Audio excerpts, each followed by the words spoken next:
আসসালামু আলাইকুম। সাব্বির টেক বিডিতে আরও একটি নতুন ভিডিওতে আপনাকে স্বাগতম। রিচার্লিসনের বাইসাইকেল গোলের প্রশংসা নিয়ে যা বললেন মেসি। সার্বিয়ার বিপক্ষে বিশ্বকাপে নিজেদের প্রথম ম্যাচে প্রথমার্ধে গোল শূন্য ছিল ব্রাজিল। সার্বিয়ার জমাট বাঁধা লক্ষণ আটকে যাবে ব্রাজিলরা। দুর্দান্ত লক্ষণের ভাগ এমন আভাস দিয়েছে সার্বিয়া। দ্বিতীয়ার্ধে ঘুরে যায় খেলার মোড়। সার্বিয়ার লক্ষণ ভাগ ভেঙেছে নেইমার বেনিসেস জুনিয়র। দুর্দান্ত দুই গোল ব্রাজিলিয়ানদের। উল্লাসে ভাসছে রিচার্লিসন। 2-0 ব্যবধানে জয় দিয়ে বিশ্বকাপ শুরু করেছে ব্রাজিলিয়ানরা। হট ফেভারিট হয়ে অংশগ্রহণ করেছে।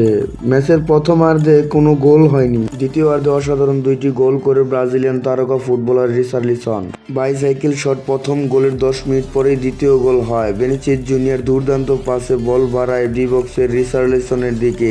রিচার্লিসন এক পা দিয়ে বল থামিয়ে বাইসাইকেল শট দিয়ে দ্বিতীয়বারের মতো জালে বল জড়ান। আর তাতে ব্রাজিল এগিয়ে গেল 2-0 গোলে। আর রিচার্লিসনের বাইসাইকেল শটের প্রশংসা করছেন ফুটবল আর্জেন্টিনার মহাতারকা লিওনেল মেসি। মেসি বলল, ওর বাইসাইকেল টেকনিকটা দারুণ ছিল। রিচার্লিসন যে গোলটি করেছে তা প্রশংসা করার মতো। আল্লাহ হাফেজ। আজকের ভিডিও এ পর্যন্তই।